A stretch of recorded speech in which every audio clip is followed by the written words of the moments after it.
Dubai the most expensive city in the middle east.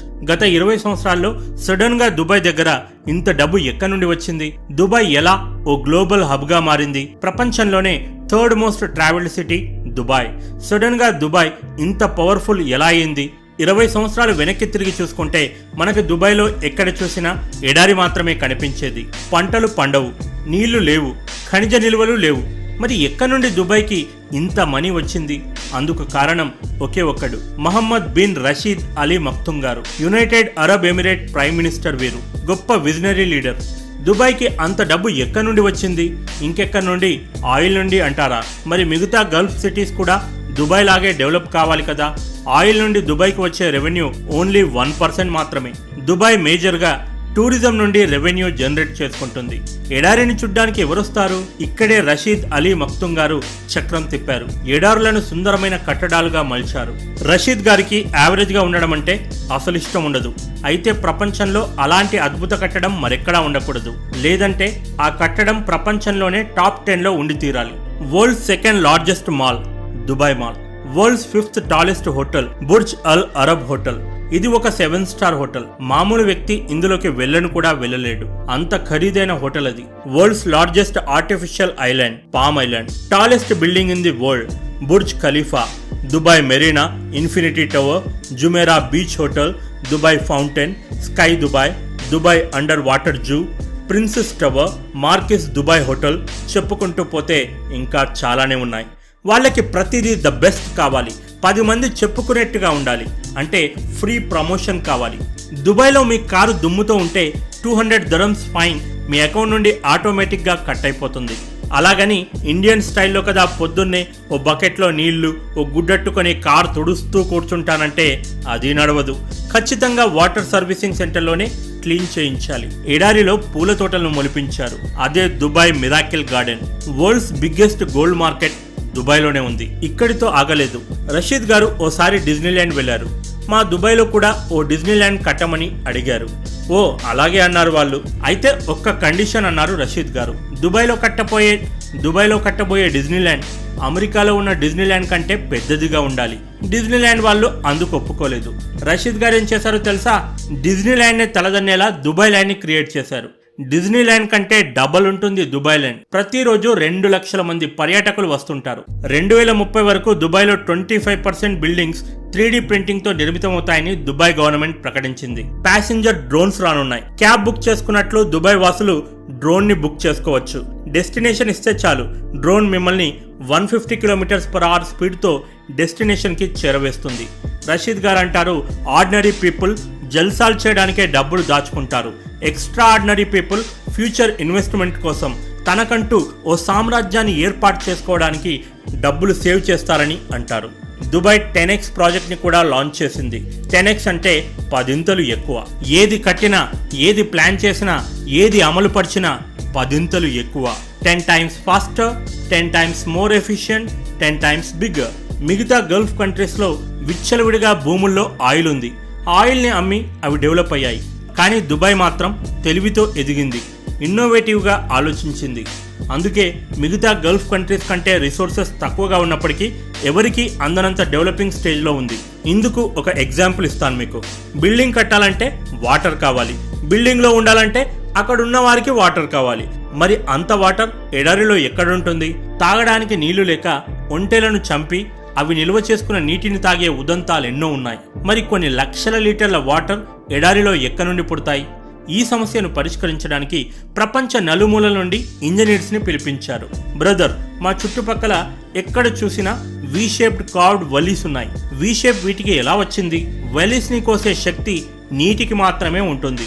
అంటే ఇక్కడ నుండి ఒకప్పుడు నీళ్లు ప్రవహించి ఉండాలి. అవి ఎప్పుడు ప్రవహించేవి?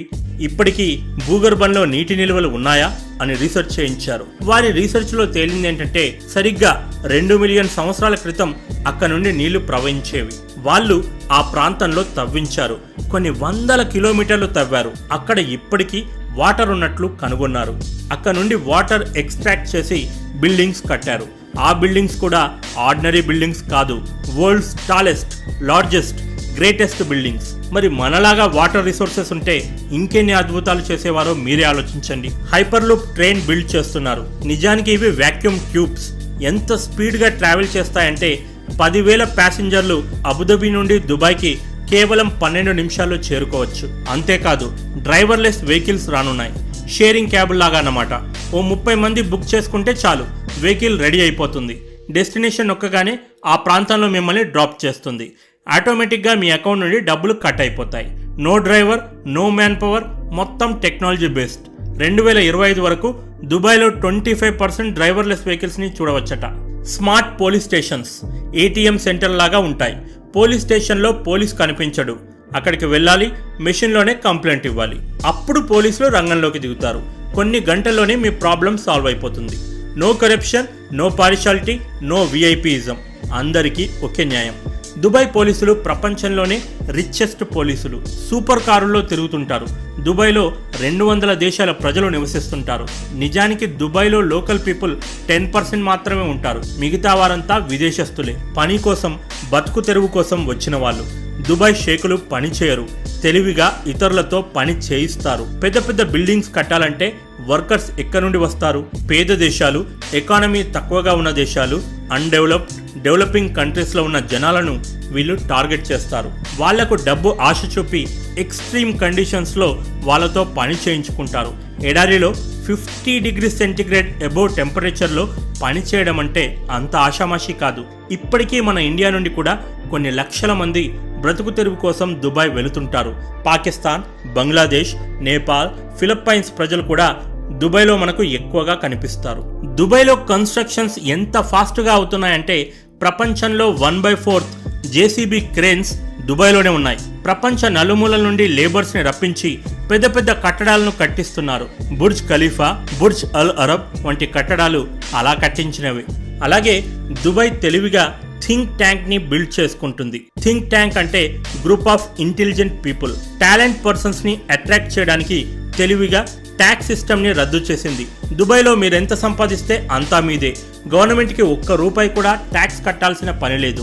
ట్యాక్స్ లేదు కాబట్టి వైట్ మనీ, బ్లాక్ మనీ క్వశ్చనే లేదు. ప్రతి పైసా వైటే అక్కడ. మరి ట్యాక్స్ తీసుకోకపోతే గవర్నమెంట్కి డబ్బులు ఎక్కడి నుండి వస్తాయి? Fines, penalty. ఏమాత్రం అప్రమత్తంగా ఉన్నా ఫైన్ పడుద్ది. దుబాయ్ రూల్స్ అంత స్ట్రిక్ట్ గా ఉంటాయి. ఇక అమ్మాయిలు నేర్పిస్తే మిమ్మల్ని ఆ దేవుడే కాపాడాలి. ఫ్రాడ్ చేయాలనుకుంటే అసలు ఆలోచనే మర్చిపోండి. ట్రాఫిక్ రూల్స్ బ్రేక్ చేసి ₹100 నోట్తో తప్పించుకోవాలనుకుంటే ఆ ఛాన్సే లేదు అక్కడ. No corruption, no mediators. డైరెక్ట్గా మన అకౌంట్లో నుండి డబ్బులు కట్ అయిపోతాయి. గవర్నమెంట్కి డబ్బులు ఇచ్చే మెయిన్ సోర్స్ మాత్రం ట్రేడ్, వ్యాపారం. ట్యాక్స్ ఫ్రీ ఇన్కమ్ చేయడం వల్ల ఇన్వెస్ట్మెంట్స్ పెరిగాయి. ట్రాన్స్పోర్టేషన్ ప్రాబ్లమే లేదు అక్కడ. దాంతో ఫారిన్ కంట్రీస్ దుబాయ్తో వ్యాపారం చేయడానికి ఎక్కువ ఇంట్రెస్ట్ చూపించడం మొదలుపెట్టాయి. ఒక్క ఐడియా జీవితాన్నే మార్చేస్తుందంటారు, కానీ ఇక్కడ మాత్రం దేశాన్నే మార్చేసింది. ప్రతిదీ కొత్తగా ఆలోచిస్తారు. ఒక ఎగ్జాంపుల్ చెప్తాను. దుబాయ్ చాలా చిన్న సిటీ. మరి సిటీని ఎక్స్పాండ్ ఎలా చేయాలి? ఏకంగా సముద్రాన్ని కబ్జా చేసేశారు. సముద్రంలో మట్టిని నింపి ఆర్టిఫిషియల్ ఐలాండ్ ని తయారు చేయడం మొదలు పెట్టారు. ఐలాండ్ ని కూడా ఎంత తెలివిగా డిజైన్ చేశారంటే బై హ్యాట్స్ ఆఫ్ చెప్పాలి వాళ్ళ తెలివితేటలకు. సాధారణంగా మనకు ఐలాండ్ అంటే సముద్రం మధ్యలో ఓ రౌండ్ గా ఉండే భూభాగం ఫోటో మైండ్ లోకి వస్తుంది. కానీ అలా కడితే కేవలం ఐలాండ్ బౌండరీలో ఉన్న ఇల్లు మాత్రమే అమ్ముడుపోతాయి. మధ్యలో ఉన్న ప్లేస్ మొత్తం వేస్ట్ అయిపోతుంది. అందుకే తెలివిగా పామ్ ట్రీ షేప్లో ఐలాండ్ డిజైన్ చేశారు. ఈ డిజైన్ వల్ల ఐలాండ్లో ఉండే ప్రతి ఇంటికి కూడా సీ వ్యూ సొంతమయ్యింది. దీంతో తక్కువ ప్లేస్లో ఎక్కువ ఇళ్లను కట్టించారు. ఒక్కొక్క ఇంటిని ₹100 కోట్ల అమ్మి ప్రభుత్వ ఖజానాను నింపేశారు. 2020లో వరల్డ్స్ లార్జెస్ట్ ఎక్స్పో దుబాయ్లో ఓపెన్ కానుంది. ఈ వరల్డ్ ఎక్స్పోలో ప్రపంచంలో లభ్యమయ్యే ప్రతి వస్తువు ఇక్కడ దొరుకుతుంది. అంతేకాదు వీళ్ళు త్వరలోనే టెంపరేచర్ కంట్రోల్డ్ సిటీస్ని కూడా డెవలప్ చేయనున్నారు. ఇప్పుడు మన దగ్గర ఎండలు దంచేస్తున్నాయి కదా, బయటకు వెళ్ళాలంటే భయం వేస్తుంది. కానీ దుబాయ్లో ప్రతిరోజు ఇలాగే ఉంటుంది. సమ్మర్లో మనం ఏం చేస్తాం? ఇంట్లోనో ఆఫీసుల్లోనో ఏసీ ఆన్ చేసుకుని వేడి నుండి కొంత ఉపశమనాన్ని పొందుతాం. ఈ ఐడియానే దుబాయ్ వాళ్ళు కొంత కొత్తగా ఆలోచించారు. ప్రతి ఇంట్లో ఏసీ నడిచే బదులు సిటీలోనే సెంట్రల్ ఏసీ పెడితే అని. అదెలా సాధ్యం? అండర్ కవర్ గ్రౌండ్ సాధ్యమైనప్పుడు సిటీ ఎందుకు సాధ్యం కాదు? మొత్తం సిటీ కవర్ చేయబడి ఉంటుంది. సూర్యుని పెత్తనం ఆ సిటీలో అసలు నడవదు. సిటీలో ఎంత టెంపరేచర్ ఉండాలన్నది సూర్యుడు కాదు, గవర్నమెంట్ డిసైడ్ చేస్తుంది. ఇంట్లోనే కాదు, రోడ్లపై, మేడ మీద, ఆఖరికి గ్రౌండ్లో కూడా ఏసీనే. ఆ సిటీ మొనాకోకి 3 రెట్లు పెద్దదిగా ఉంటుందట. ఆ సిటీలో hotels, theatres, restaurants, what not ప్రతిదీ ఉంటుందట. ఇదంతా చూసి నేను అప్పుడప్పుడు ఆలోచిస్తాను, వీళ్ళు ఎలా ఆలోచిస్తారు అని. సక్సెస్కి కావాల్సింది రిసోర్సెస్ కాదు, ఐడియా అని నిరూపించిన దేశం దుబాయ్. అలాగే మనలో కూడా చాలామంది మా పేరెంట్స్ మాకు ఆస్తులేమీ ఇవ్వలేదు, పెద్ద పెద్ద స్కూళ్ళలో చదివించలేదు అని ఏవో కొంటి సాకులు చెప్పి ఫెయిల్యూర్స్ని కప్పిపుచ్చుకునే ప్రయత్నం చేస్తారు. లైఫ్లో సక్సెస్ సాధించడానికి ఇవేమీ అవసరం లేదు. ఒక ఇన్నోవేషన్ ఐడియాను ఇంప్లిమెంట్ చేయగలిగే డెడికేషన్ ఉండాలంతే.